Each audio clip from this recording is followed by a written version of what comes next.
Libro de Nehemías. Tomamos el capítulo 4 esta mañana y la palabra quiere orientarnos ahora sobre las maneras de cómo debemos enfrentar la adversidad en la vida cristiana, la forma en que hemos de pararnos firmes de cara al propósito de Dios en nuestra vida. Libro de Nehemías está ese libro hermano gemelo de Esdras, que los hermanos han venido estudiando para la preparación de subir a la montaña. Capítulo 4 de Nehemías. ¿Lo tienen, iglesia? Aunque caminaremos por todo el capítulo, solo vamos a leer los primeros versículos. Y dice así la escritura: cuando Sanbalat se enteró de que estaban reconstruyendo la muralla, se disgustó muchísimo y se burló de los judíos. Ante sus compañeros y el ejército de Samaria dijo: ¿qué están haciendo estos miserables judíos? ¿Creen que se les va a dejar que reconstruyan y que vuelvan a ofrecer sacrificios? ¿Piensan acaso terminar en un solo día? ¿Cómo creen que de esas piedras quemadas, de esos escombros, van a hacer algo nuevo? Encomendémonos a Dios, hermanos. Padre, tomamos esta palabra porque con cuánta facilidad perdemos la perspectiva,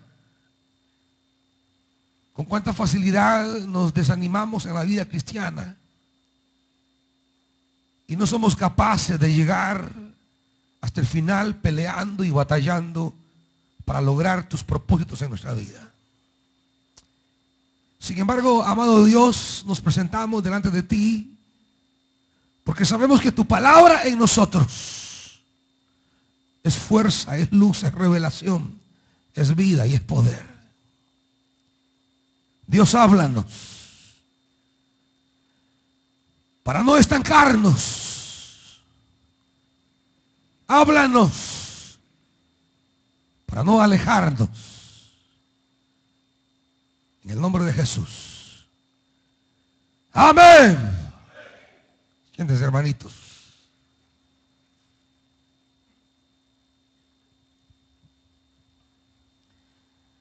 Dios ha convocado a Israel para reconstruir.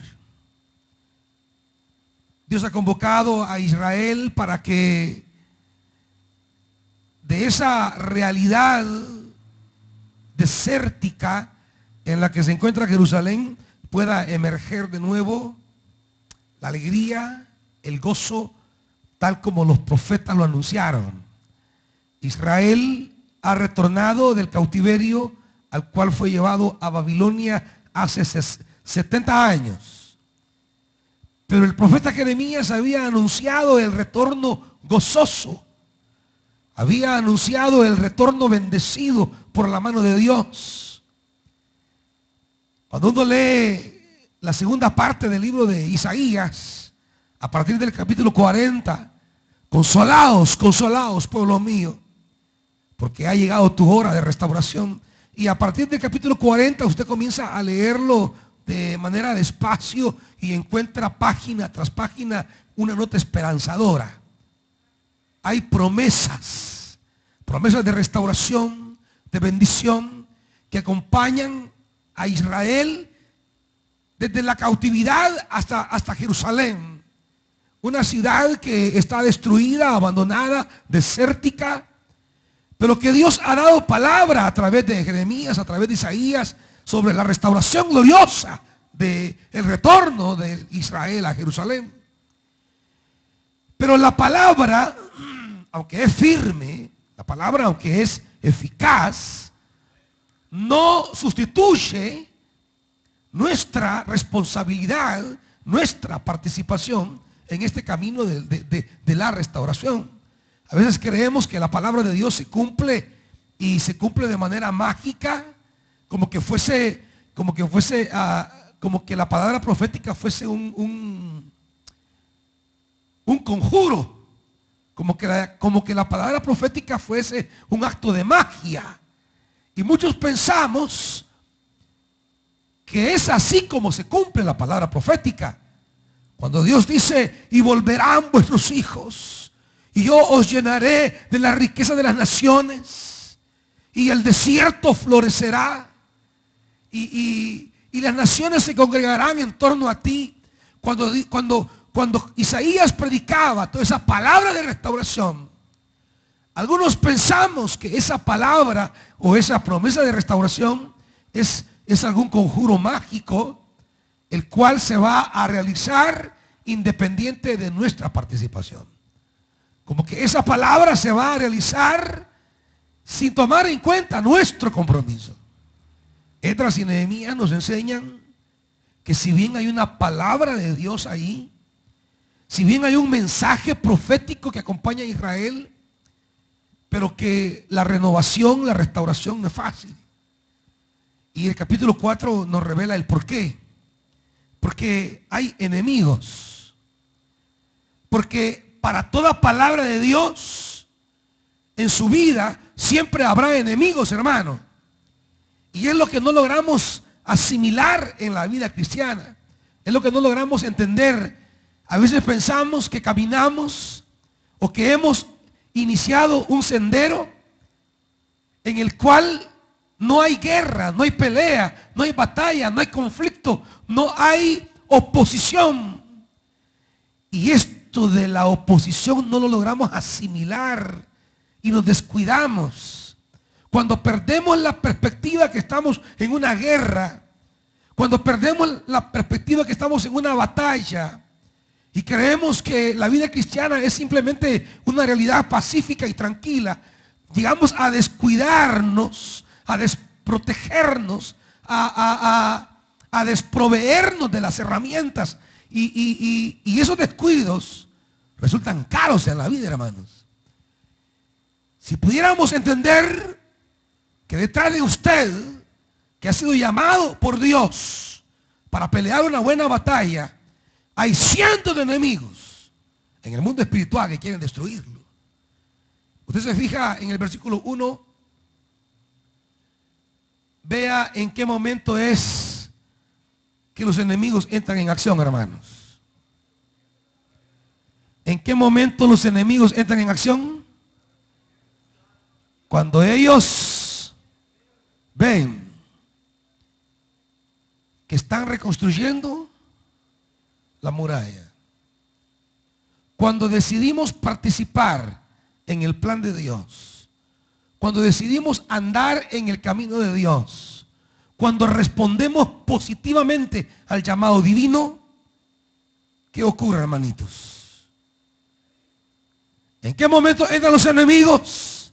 En ese momento, cuando usted comienza a participar, cuando usted comienza a comprometerse, cuando comienza a tomar la decisión de seguir y de servir a Dios, mientras nuestra vida esté pacífica, mientras nuestra vida esté allí descomprometida, mientras no nos metamos en el campo de terreno del enemigo, no tendremos ningún problema. No tendremos ninguna crisis. Estaremos ahí tranquilos. Pasaremos como inadvertidos. Pero solo basta que usted le diga a Dios: este año yo te voy a servir. Solo basta que usted vea que Dios abre puertas para poder hacer mucho más ministerio. Solo basta que usted se comprometa con Dios. Y entonces los enemigos ponen sus ojos en usted y comienzan a acercarlo, a asediarlo, a presionarlo, a quererlo dominar. Comienzan a provocar su ruina. Comienzan a querer provocar su destrucción. comienzan a quererlo desanimar, usted comienza a servir a Dios y la gente se le comenzará a acercar a usted para desanimarlo. Usted comienza a servir a Dios y la gente se le acerca para hablarle, para decirle, para confundirle, para desanimarle. El diablo comienza a ponerle trampas, comienza a ponerle tentaciones, comienza a ponerle opciones de desvío. Cuando comenzamos a servir a Dios, el enemigo se fija en nosotros, hermanos. Y el no estar como claros, a veces, hermanos, el problema es que estar sirviendo a Dios nos crea un mecanismo como de autoconfianza y nos descuidamos muchas veces. El estar sirviendo a Dios, pensamos que el hecho de servirle es en automático una declaración de victoria. Usted comienza a servir a Dios y cree que automáticamente va a obtener la victoria. Y quiero decirle que no, hermano. Usted comienza a servir a Dios y ahí empieza la lucha. Ahí empieza la batalla. Cuando comenzamos a servir a Dios es cuando comienza nuestro conflicto espiritual. Es cuando comienzan a moverse en el mundo espiritual una serie de acciones en su contra. Cuando Dios levanta a un hombre o a una mujer, cuando alguien le dice a Dios, Dios, yo quiero servirte, porque entendemos que el servicio es un trato entre Dios y nosotros. El servicio no es una respuesta a una palabra de Dios. El servicio es mi respuesta personal a un llamado divino, no a que me guste fulano, sutano o mengano. El servicio es respuesta comprometida y sacrificial al llamado de Dios. Y cuando cualquiera de nosotros decidimos asumir ese servicio, en el mundo espiritual se dan movimientos estratégicos para sacarlo a usted del combate. Comienzan a moverse, hay realidades espirituales, como dice el apóstol Pablo, que no debemos ignorar. Todos esos movimientos que se dan en el mundo espiritual en contra suya. ¿Y en qué momento ocurren? En el momento en que usted justamente le ha dicho a Dios, yo quiero servirte, yo quiero buscarte, yo quiero acercarme, quiero elevar un nivel espiritual superior.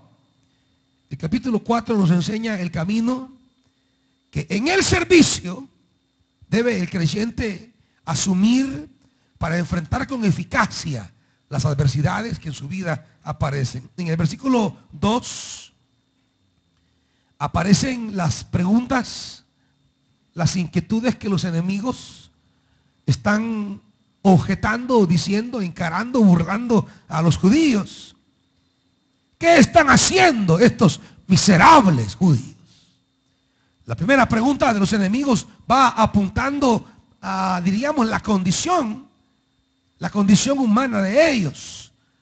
Dice la NBI, dice, ¿qué hacen estos miserables? ¿Qué dice la Reina Valera, hermanitos? Estos débiles judíos. Fíjese cómo quiere atacar primero su condición. ¿Quiénes son ustedes? Son unos débiles. Y es como lo primero que el enemigo toca en su vida.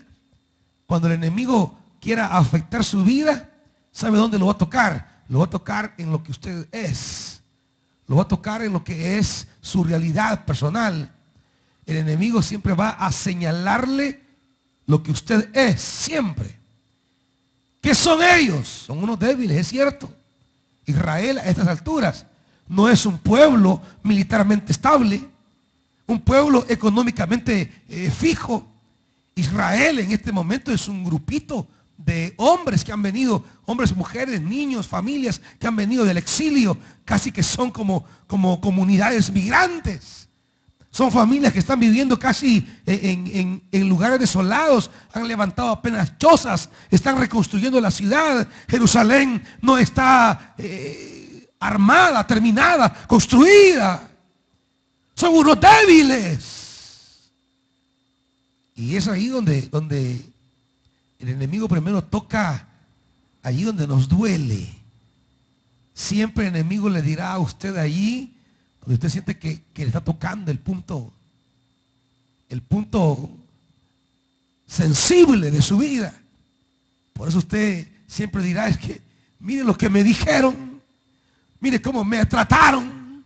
Siempre el enemigo tocará el punto donde es su fragilidad, el punto donde a usted le duele, le toca siempre ese aspecto de su realidad.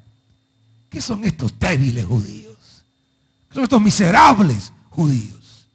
Y es cierto, eran unos débiles. No eran un pueblo todavía organizado. Dame un poco más de monitores, hijo. No eran todavía un pueblo montado, organizado, definido. Eran un grupo ahí que está buscando la reorganización. Eran unos débiles. Y cuando nos tocan ese aspecto de nuestra realidad, como que eso nos descontrola, como que eso nos desubica. ¿Sabe? El enemigo siempre le va a entrar donde es su punto frágil. ¿Qué es lo que a usted le molesta? ¿Qué es lo que a usted le indigna? ¿Qué es lo que a usted le incomoda? ¿Qué es lo que a usted no le gusta ver? Eso lo va a ver el enemigo que vea. ¿Qué no le gusta oír? Eso lo va a poner a que oiga. ¿Cómo no le gusta que le hablen? Así le van a hablar. ¿Cómo no le gusta que la vean? Así la van a ver. ¿Qué no le gusta hacer? Eso lo van a poner a hacer. ¿Qué es lo que no pensaba encontrar allí? Eso va a encontrar. ¿Me está oyendo, hermano? Justamente en aquello que es su fragilidad, que es su debilidad, es donde Él va a poner la llaga. Ahí donde usted sabe que es su talón de Aquiles, allí Él le va a señalar, allí Él le va a tocar. Eso es la primera que hacen estos débiles judíos. Y luego dice la segunda pregunta: ¿creen que se les va a dejar que reconstruyan y que vuelvan a ofrecer sacrificio? ¿Creen que se les va a dejar? ¿Cómo es la pregunta en la Reina Madera ahí? Se les permitirá. Quiero que oigan eso. El enemigo siempre cree y piensa que lo que usted hace es porque Él se lo permite. Y un engaño que el cristiano debe tener cuidadísimo es jamás pensar, jamás creer que lo que hacemos es porque el enemigo lo concesiona. No estamos aquí para que el enemigo nos concesione lo que vamos a hacer. Estamos aquí porque Dios nos ha llamado y le vamos a arrebatar, a quitar y a derrotar. Él no nos va a dar nada nunca. Creen que vamos a permitirles. Eso es lo que el enemigo dice. ¿Tú crees que vas a salvar tu hogar? ¿Tú crees que voy a dejar que tus hijos sirvan? ¿Crees que voy a dejar a tu marido ir a la iglesia? ¿Crees que voy a dejar que prosperes? ¿Crees que voy a dejar que tu esposa vuelva al evangelio? El enemigo siempre está con inculcado ese temor. ¿Tú crees que yo te voy a dejar? ¿Tú crees que yo te voy a dejar? ¿Tú crees que yo te voy a dejar? ¿Crees que yo lo voy a permitir? Y el enemigo se lo va a poner de una y otra manera. Cuando usted esté sirviendo a Dios, hay cosas que se van a endurecer en su vida. Cuando usted esté buscando a Dios, hay realidades que se le van a complicar. ¿Y sabe por qué? Porque el enemigo le está diciendo en eso: tú crees que yo te voy a dejar en paz. Tú crees que me vas a ganar la batalla. Y usted creía que su hija ya casi entraba al evangelio y de repente más se endureció. Usted cree que ya estaba para salir de ese problema y pum, más de repente se encontró que estaba adentro. Usted sentía que el esposo o la esposa ya casi entraba a los caminos de Dios. Y de repente más se complicó la cosa. Usted sentía que toda su familia casi que entraba. Y de repente, ¡pum!, algo se destrabó. ¿Y sabe qué es lo que dice el diablo? ¿Tú crees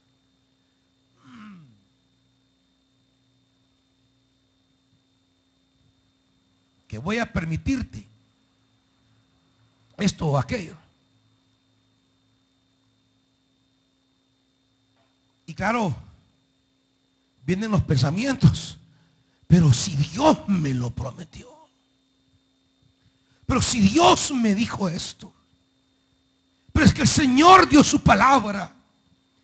Y como en lugar de que esto camine hacia el cumplimiento de la palabra, como que se aleja un poco más y se complica. Es ahí, hermanos, la obra del enemigo. Es ahí la obra del enemigo, tocando justamente un aspecto. Porque la pregunta es, ¿creen que se les va a dejar reconstruir? Y esa es la promesa de Dios a través de los profetas. Regresarán y reconstruirán. Era el mensaje de todos los profetas después del exilio. Yo estoy con ustedes. Vamos a levantar la ciudad. Se oirán cantos de niños, de jóvenes. Los ancianos vivirán mucho tiempo. Y se construirá un jardín en lugar del desierto. Palabras proféticas. Pero el diablo dice, ¿vos crees que yo voy a dejar que eso se cumpla? ¿Vos crees que yo voy a dejar que eso se realice? ¿Crees que voy a permitir que eso se lleve a cabo? Es que, amado hermano, cuando Dios le da una palabra profética a su vida, cuando Dios le da una promesa, lo que debe esperar de usted ahí en adelante es una batalla. Y esto es lo que muchos no comprenden. Y uno se los enseña, predica, se los dice, pero no logran asimilarlo. El hecho de que han entrado bajo la cobertura de una palabra profética no significa que entrar bajo una promesa, que eso sea ausencia de conflicto. En el momento que Dios dice, yo te daré esto, el diablo dice, ¿y tú crees que yo voy a dejar que tengas eso? En el momento que Dios te dé una palabra sobre tu familia y te dice, yo haré que tus hijos vengan a mí, en ese momento el diablo dice, ¿vos crees que yo voy a dejar que tus hijos se acerquen a Dios? En el momento que Dios te da una palabra sobre tu negocio, el diablo dice en ese momento, ¿crees que yo voy a permitir que prosperes? Y en el momento el enemigo va a atacar, va a amenazar, va a mostrarte su poderío. Pero, amado hermano, si entendemos lo que viene en la Escritura, tales cosas no van a amilanar, empequeñecer o desanimar tu fe. Sigamos viendo el pasaje. Dice, ¿piensan acaso terminar en un solo día? Como dice David Valera ahí. ¿Saben el otro aspecto en el que el enemigo toca nuestra vida?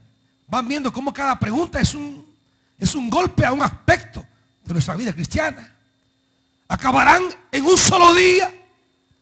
El enemigo siempre señala como lo inútil que es estar a veces esforzándonos en el camino de Dios. El enemigo siempre pondrá el dedo ahí sobre nuestras insuficiencias, sobre a veces que sentimos que caminamos y como que no hemos llegado. El enemigo le dice, ¿van acaso a terminar en un día? Es como una burla a los esfuerzos vanos, inútiles, superficiales, o diríamos infructuosos. ¿Cuántos a veces sienten que luchan y luchan y luchan y que no se avanza? ¿Cuántos de ustedes sienten que se esmeran y de repente dicen, tanto que me esfuerzo, he esperado, he aguantado y no estoy terminando el proceso? No siento que camino. Y muchos se desaniman en esa experiencia de sentir infructuoso el camino. No ven los frutos, no ven los resultados. Y el enemigo se acerca. ¿Y qué pensaste, pues? ¿Y qué crees del camino que llevas? Y el enemigo siempre va como a señalar lo infructuoso, lo imposible que se realice la reconstrucción en ese día, en ese tiempo.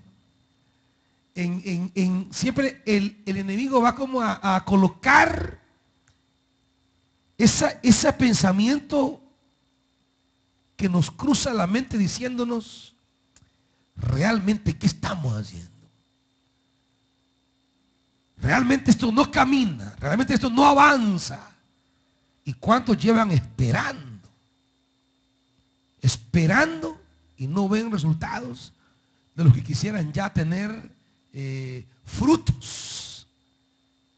Y es ahí donde muchos también se quedan. Cuando el esfuerzo y la paciencia no dio los resultados que esperaba en el tiempo que él quería. Cuando el confiar, el esperar, no trajo como consecuencia lo que él esperaba ver en un tramo corto de tiempo. Saben, amados hermanos, la reconstrucción, la renovación y las promesas de Dios en nuestra vida no son de la noche a la mañana. No son de un día para otro, ni de una semana a otra. A veces los padres nos complicamos, nos afanamos, queriendo que los hijos de un día para otro resuelvan tal o cual problema. A veces queremos que la condición económica se resuelva de un día para otro. Pero ¿saben qué, hermanitos? Hay procesos en nuestra vida. Y los procesos son para cada quien. El proceso de fulano no es el mismo de sutano. Quizás a alguno vendrán frutos rápidos. Quizás a algún otro Dios le esperará a que dé frutos. Y a veces cuando usted espera, confía y se mantiene y ve que otro con menos tiempo le da frutos, y usted lleva más tiempo, más compromiso y todavía no ve los frutos, y ve que alguien con menos tiempo ya tiene frutos, algunos se desconsuelan, se complican y se desploman, se descontrolan. Quiero decirles, amados hermanos, los procesos de Dios en nuestra vida no son iguales. Quizá los frutos que alguien ya comenzó a cosechar de manera pronta, quizá un día serán superados por los frutos que usted dé, por los que Dios le provea, pero hay que saber aguardar y esperar el momento. Hay que saber continuar, perseverar, aguardar, escuchar, servir, porque lo que Dios dijo se va a cumplir, porque Dios no miente, ni se arrepiente, no es hombre para que mienta. Lo que Él dice se cumple. Pero no espere que será en un día muchas veces. ¿Me entiende? El enemigo le pone a usted ese afán. Que quiero ver ya. Y no, hermanitos. Los procesos son distintos para cada uno. Pero que la palabra de Dios es fiel, hermanos. Que Él cumple lo que promete, eso no lo dude, hermano. Y los enemigos van a trabajar en usted la ansiedad. El enemigo va a trabajar en usted el apresuramiento. El enemigo va a trabajar a usted esa congoja que es ya. Haga lo que Dios dice, hermanitos, y su palabra se va a cumplir. No sé cuánto tiempo lleva usted aguardando. No sé cuánto tiempo lleva esperando. Y quizás su corazón dice: Señor, ¿hasta cuándo? Señor, ¿hasta dónde? ¿Cuánto más? Estoy a punto de quebrarme. Estoy a punto de perder la fe. Estoy a punto de volver atrás. ¿Cuántas veces nos entra ese afán? Y el enemigo nos inyecta con ese afán porque nos presiona. El enemigo mete presión a nuestra vida. Y cuando el enemigo comienza a presionar y de repente usted se da cuenta que un día como que revientan muchas crisis. ¿Se ha fijado usted eso? Que hay días o semanas bajo una gran presión. Que de repente le reventó una por aquí. Y el día martes por allá. Y el miércoles por aquí. Cuando llega el viernes usted ya está directo. Ya no haya qué hacer. Y anda ya incómodo, molesto, angustiado, desesperado, en crisis. Y hay esa presión sobre usted. Y comienza a decir: ¿habrá valido la pena haber servido? Y comienza a preguntarse: ¿habrá valido la pena haber entrado en este camino? ¿Habrá valido la pena dar mi vida, mi siembra, mi tiempo, mi energía? ¿Habrá valido la pena esto y lo otro? Cuando vemos que anhelamos los procesos en un día y el enemigo nos presiona para que entremos en esa angustia, en esa desesperación, en ese afán. Pero amados hermanos, por eso decía Jesús: no os afanéis. No os afanéis. ¿Sabe, hermano? Ante esas presiones que nos empujan a querer soluciones inmediatas, ¿saben? Hay quienes ante tal presión deciden tomar caminos equivocados. Deciden volver al pasado para resolver su problema como lo resolvían antes. Deciden dar marcha atrás para buscar alternativas que no le van a resolver nada. Pero eso que el enemigo les mete, el ya, confunde a tantas personas. Y como, claro, por rato la presión es grande en la vida de uno. Yo siempre le digo decíamos a los servidores, a las servidoras, cuando fue el renuevo de señoritas: si ustedes, servidoras, tienen todas esas presiones, porque el enemigo las ataca para que no vayan a servir, porque saben que el servicio es la perseverancia fiel en la promesa de Dios. El servicio es la declaración pública que yo confío en su palabra. El servicio es la declaración notoria que yo he decidido creer lo que Él me ha prometido. El servicio es mi afirmación, es mi amén a la promesa de Dios. Y el enemigo tratará de una y de otra manera impedir su servicio. Ahora piense, le digo yo. Usted como servidora vive esos momentos de tensión. Ahora piense en esos líderes, le digo yo. Piense en la coordinación. Multiplique por 4 o por 5 la presión en esas mujeres líderes de ustedes y van a entender la lucha que tienen a nivel de dirección. Si como servidoras, solamente para evitar que ustedes sean bendecidas y sus familias bendecidas a través del servicio, el enemigo quiere bloquearlas. Ahora, imagínense a nivel de liderazgo de las coordinaciones, cómo quiere el enemigo bloquear a un líder, porque en la vida de ese líder está bloqueando un grupo de personas. Multipliquen por 4 o por 5 el ataque, la presión, el conflicto hacia el líder. Y decía la palabra: ¿y ustedes cuánto oran por sus líderes? ¿Saben por qué? Porque el diablo, como ya lo veremos más adelante, trabaja tan sigilosa y efectivamente en despertar comportamientos que traen daño y perjuicio al cuerpo de Cristo. Y uno de esos es que en lugar de entender la dinámica espiritual y de saber cómo opera el diablo a nivel de liderazgos, Y en lugar de entender que ese líder, esa mujer, ese hombre que está al frente, tiene 5, 10, 15, 20 más ataques que los que yo tengo, y eso significaría comenzar a orar por ella o por él. En lugar de eso, el enemigo despierta en nosotros pensamientos de crítica, de burla, de conflicto, de ataque, de celo, de distinción, de conflicto. Y de repente nos encontramos en una dinámica espiritual decadente, que en lugar de fortalecer y cerrar filas de cara a la reconstrucción, somos parte del esfuerzo disgregador del enemigo. Somos parte del esfuerzo desanimador del enemigo. Si usted en su conflicto, en su necesidad, en su enfermedad, en su problema, quiere que alguien se acerque, le dé una palabra y ore por usted, ahora, eso es usted en el nivel de conflicto de un servidor. Ahora, ¿qué es el nivel de conflicto espiritual en el que está una coordinación, por ejemplo? ¿Cuánta oración se requiere ahí?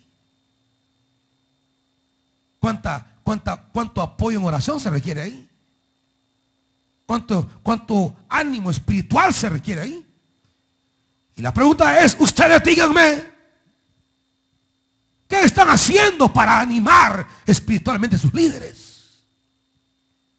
¿Qué están haciendo para acompañar espiritualmente a sus líderes? ¿Cómo acuerpan a sus líderes en oración? ¿Cómo acuerpan a quienes les guían en oración? En ese líder de su ministerio. ¿Por qué caemos en la trampa del enemigo? De decir, ay, es que este líder me cae mal a mí. Comenzar a hablar, a decir y a gritar. Pero la pregunta es, ¿y cuántas veces lo ha acompañado con una oración y un ayuno? ¿Cuántas veces lo ha acompañado con un clamor? ¿Cuántas veces lo ha acompañado con una vigilia? ¿Cuántas veces ha dicho, hoy voy a ayunar por este líder de ministerio? Hoy voy a ayunar por el pastor. Hoy voy a ayunar por el coordinador. Voy a ayunar por la coordinadora. Voy a orar para que Dios la apoye, para que Dios la guíe, la ilumine, la sostenga. ¿Cuándo?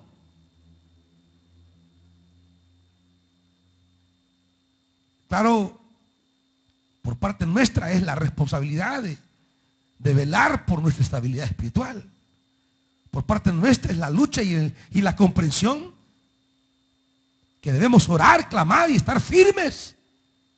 Pero valdría la pena, amados hermanos, que entendiéramos que los líderes de su ministerio merecen un acuerpamiento espiritual que muchas veces los hemos abandonado y los hemos dejado en la orfandad, y que muchas veces luchan por sí mismos, luchan su propia batalla, pero que a veces no hay un acuerpamiento de ese ministerio que diga, vamos a orar esta semana por nuestros líderes. Vamos a pedir que Dios los cubra, que los ángeles lo amparen. Vamos a reprender fortalezas espirituales. Vamos a quebrar intenciones del enemigo. Cuando el enemigo nos mete la idea de decir, ¿y de qué sirvió? Mira. Y no que se iba a cumplir, pues.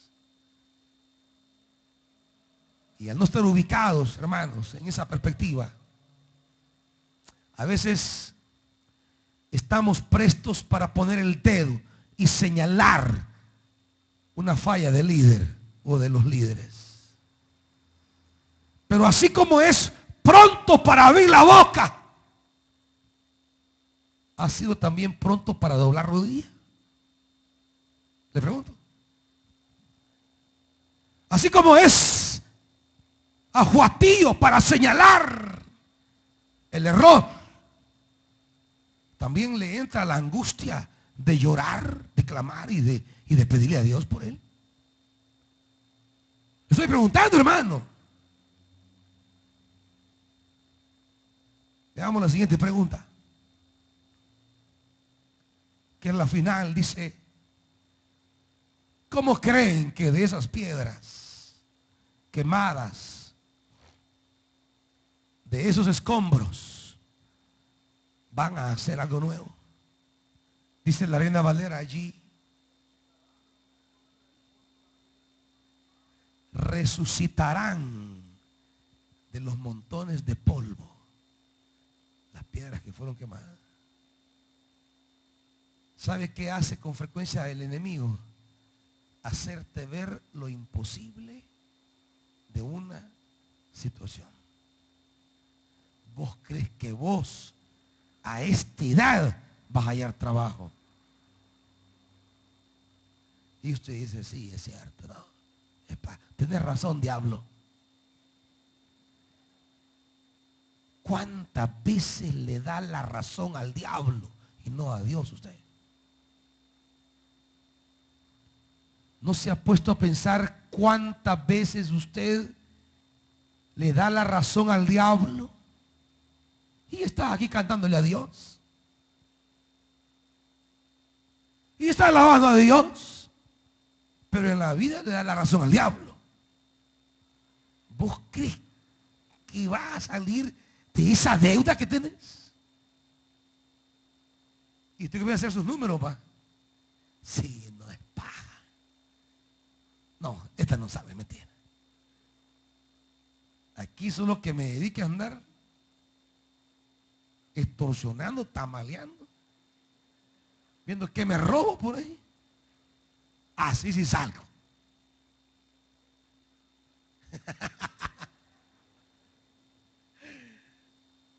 ¿Y qué se le dice el diablo? ¿Ustedes creen que van a resolver ese problema?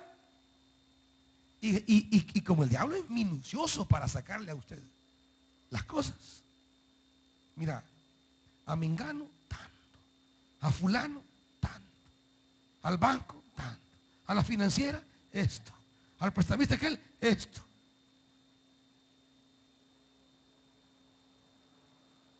¿Qué tal? ¿Cómo van las cuentas? Sí, no, es mentira esto.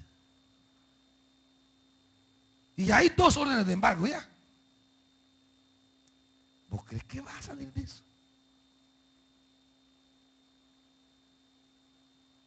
Y usted, sí, amén, diablo, no salgo, amén.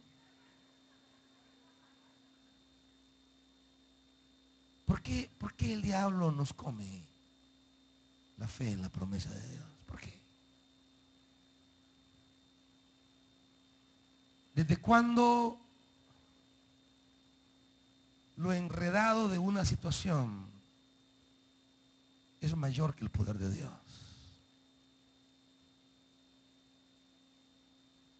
¿Desde cuándo la profundidad de su situación es imposible para Dios? ¿Vos crees que tu hijo, tu hija, si mira, sí, no, este es por gusto ya. Sí, no, este ya no tiene remedio. ¿Por qué usted le dice amén al diablo, hermano? Cuando el diablo le diga: ¿tú crees que tu hijo saldrá de esto y estará en los caminos de Dios? Usted dígale: sí lo creo, porque Dios me lo ha prometido. Eso tiene que ser usted. ¿No se acuerda cómo el diablo le hablaba a Jesús, pues? Y Jesús con autoridad le respondía: así dice el Señor. ¿Se recuerda cómo él le respondía? No le respondía: sí, a mí me parece. Yo creo. Yo pienso. Él decía: así dice la palabra del Señor. Eso es. Pero ¿qué nos cuesta, hermanos? ¿Qué nos cuesta? Entender que la palabra de Dios está por encima de cualquier imposibilidad humana. La palabra de Dios es gloriosa, maravillosa. Y es a ella que debemos aferrarnos, que debemos entrar a esa palabra. ¿Por qué nos cuesta tanto, hermanos? ¿Por qué nos dejamos intimidar por lo que el enemigo nos pone. ¿Vos crees que vas a dejar esto? Si son años que te tengo atado, papito. Son años, mamita, que te tengo ahí amarrada. ¿Crees que vas a dejar eso? Usted dígale, sí, lo voy. Esto se va. Esto un día no será parte de mi vida. No porque lo vaya a dejar yo, sino porque la palabra de Dios lo va a quebrar y estaré libre de esto. Pero dígale hacia el diablo con autoridad. Pero llegan todos cabizbajos, achicados. ¿Y qué les pasa, hermano?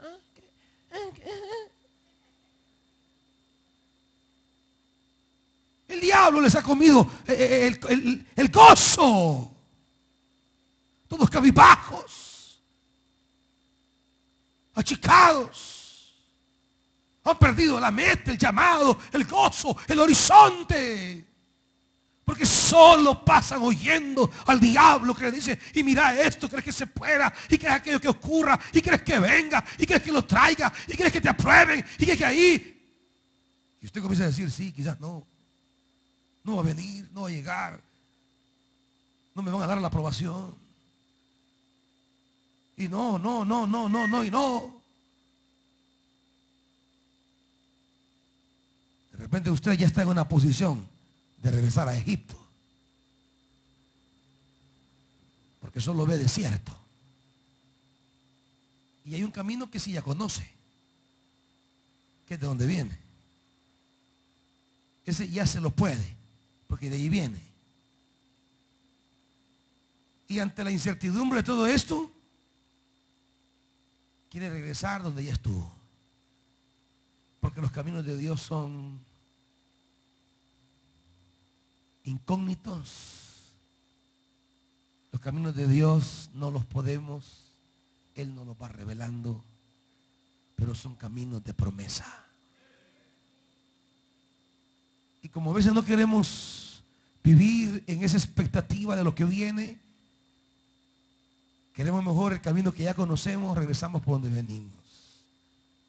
Y por eso la facilidad de muchos de regresar a lo que eran antes, lo que hacían antes, donde vivían antes, cómo actuaban antes. Porque es el camino que ya conocen. Pero los caminos de Dios son nuevos, maravillosos. Ahí viene la tierra nueva, ahí vienen las promesas. Cuando solo mire desierto y el enemigo le diga, ¿crees que vas a pasar este desierto? Usted dígale, 40 años Israel pasó y su calzado no se agotó, su vestido no se rompió y ni uno se murió de hambre. Y llegaron los que creyeron. Yo voy a llegar, diga usted. Yo voy a llegar. Hermano, usted no tiene por qué dejarse minar por estas preguntas que el enemigo le hace a usted. De manera breve, porque ya el tiempo se me avanzó.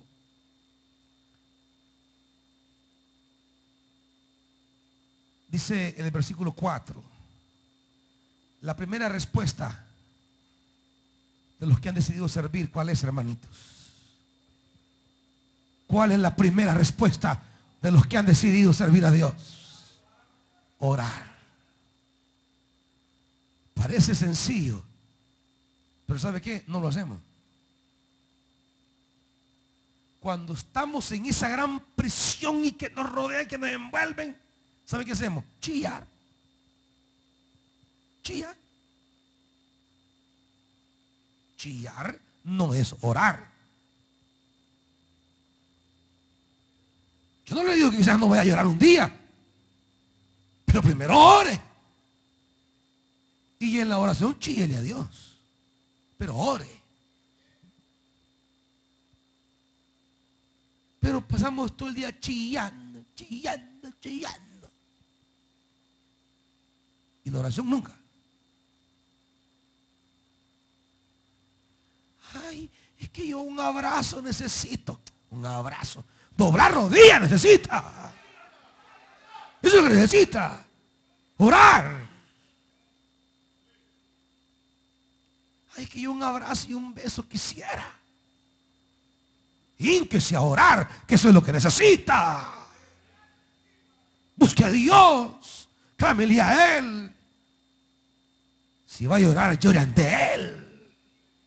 Es que al final es el único que va a resolver la situación en la que yo estoy. Usted puede ir a un hombre a chillar, pero por gusto no va a resolver nada. Tal vez su topón le va a dar, pero eso no resuelve nada.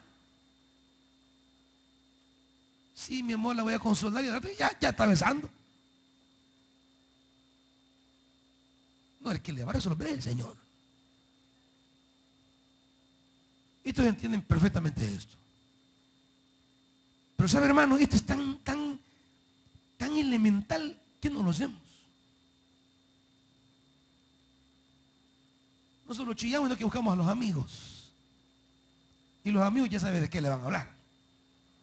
Te sentís presionadito, te sentís tensionadito. Vamos a buscar a las niñas, venite. Te sentís así como abatido. Venite, vámonos allá al tío Sano. Me lo ha recomendado el siervo René.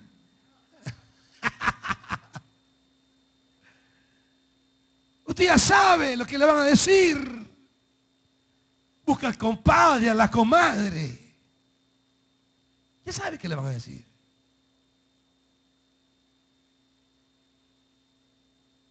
Tiene que ir donde aquel que es el único que le va a resolver la cosa. ¿Pero qué nos cuesta orar? ¿Qué nos cuesta buscarle? Versículo 6.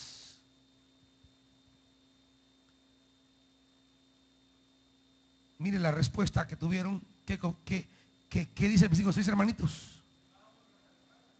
Continuamos con la reconstrucción. La segunda respuesta es: yo no me quedo, yo continúo. Yo no me quedo. Yo sigo adelante. Pero, y así va a seguir, así voy a seguir. Pero si mira lo que yo, así voy a seguir. Mira lo que tenés, así voy a seguir. Mira la gran bocota con la gran palabra, así voy a seguir. Usted siga. Continúe. No se quede, siga. Que mientras vaya caminando, el Señor irá haciendo la obra en su vida. Mientras vaya caminando, el Señor va a ir limpiando. Nos ocurre lo mismo que cuando estábamos en el mundo. No es que yo, mire, yo hasta que deje esto voy a ir. Oye. Hasta que ya no haga esto, voy a ir. Hasta que ya no me guste esto, voy a llegar. Nunca va a llegar. Porque nunca lo va a poder dejar. No, yo hasta que ya sea cristiano perfecto voy a seguir. No, hermanito. Ahí se va a estar, hijo. Va a venir la lluvia de meteoritos y aplastado va a quedar.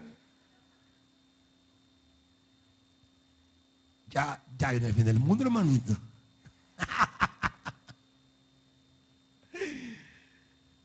Hermano,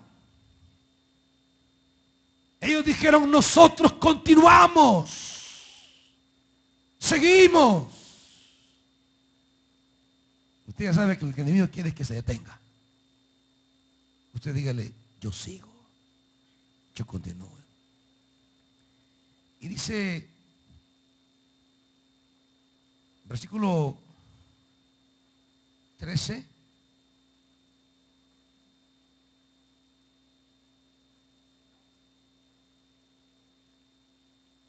El 12, algunos de los judíos que vivían cerca de ellos venían constantemente y nos advertían: los van a atacar por todos lados. Así les decían los enemigos. Así que puse a la gente por familias con sus espadas, arcos y lanzas detrás de las murallas, en los lugares más vulnerables y desguarnecidos. Y luego de examinar la situación me levanté y dije a los nobles y gobernantes y al resto del pueblo: no les tengan miedo. Acuérdense del Señor, que es grande y temible. Y peleen por sus hermanos, por sus hijos e hijas, por sus esposas y sus hogares. ¿Qué tenemos que hacer por la familia, hermanos? Hay que pelear. Es que mire, viera que mi hijo, pelee por su hijo. No debe chillar, pelee. Es que viera que mi mujer, pelee, pero no con ella. Porque van a terminar en cacerolazos. No, pelee espiritualmente por ella.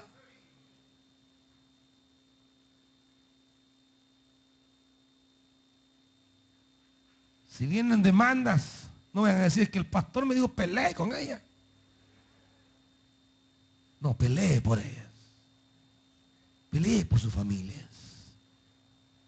El diablo no le va a regalar nada, arrebáteselo. ¿Está viendo? El reino de Dios es de quienes lo arrebatan. ¿No ha leído eso? ¿Usted cree que va a llegar como al diablo? Diablo, dame mi hijo. Su patada le va a dar el diablo, hermanito.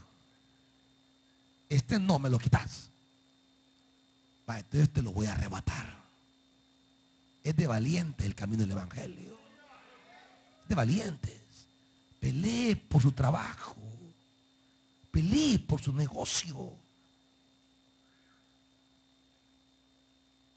Los atacaban y decían, hey, ya vienen, ya los van a sacar. Ya, y Nehemías no, ay, ya vienen, ¿qué hago? No. Párense, vamos a pelear. Que le dicen, hoy te toca, pelee. Aquí no es de que le coman por dentro la vida. No tengan miedo. Su Dios, dice, está con ustedes. Acuérdense que el Señor es grande y temible y peleen. El Señor es grande y pelee. El Señor es grande y pelee. No se puede concebir a alguien que esté en el culto. Grande eres tú, Señor, grande. Y en la vida ya no pelea. Porque le tiene miedo al enemigo.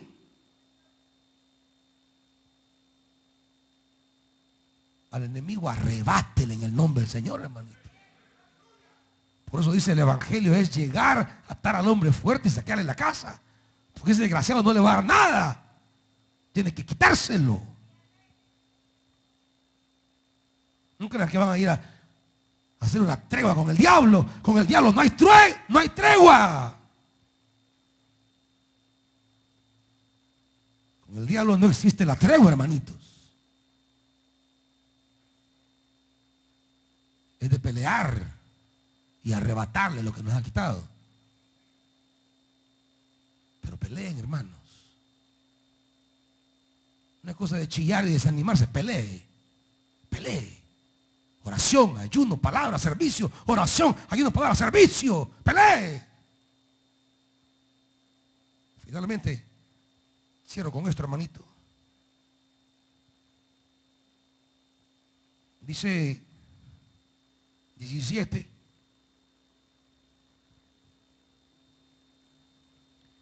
Tanto los que reconstruían la muralla como los que acarreaban los materiales no descuidaban ni la obra ni la defensa. Todos los que trabajaban en la reconstrucción llevaban las espadas a la cintura. A mi lado estaba el encargado de dar el toque de alarma. Yo les había dicho a los nobles y gobernantes y al resto del pueblo, la tarea es grande y extensa. Y nosotros estamos muy esparcidos en la muralla, distantes los unos de los otros. Por eso al oír el toque de alarma, cerremos filas.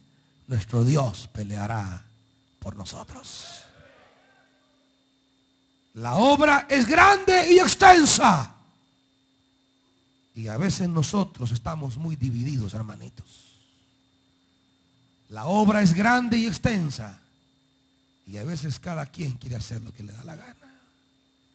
La obra es grande y extensa y cada quien quiere velar por su propio partido de ministerio. La obra es grande y extensa y estamos separados, hermanitos. Por eso dice, cerremos filas y el Señor peleará por nosotros. En lugar de la división, una división es siempre obra del enemigo, siempre. Es el diablo quien divide, quien rompe, quien corta, quien separa a los hermanos. Porque el espíritu es espíritu de unidad, no de división. La división siempre es obra de la carne. Y el enemigo siempre quiere sembrar cizaña entre el pueblo de Dios. Ahí está la parábola. El Señor siembra trigo y el diablo mete cizaña. El diablo siempre va a querer minar, separar, alejar, distanciar. Pero dice la Biblia, la obra es tan grande como para estar peleando, hermanos. La obra es tan grande como para estarnos criticándonos a otros. La obra es tan grande como para estarnos juzgando. La obra es tan grande, urgente y necesaria como para estar poniendo energías en criticándonos unos a otros. La obra es tan grande. Cerremos filas y el Señor peleará por nosotros. Pónganse de pie, hermanitos.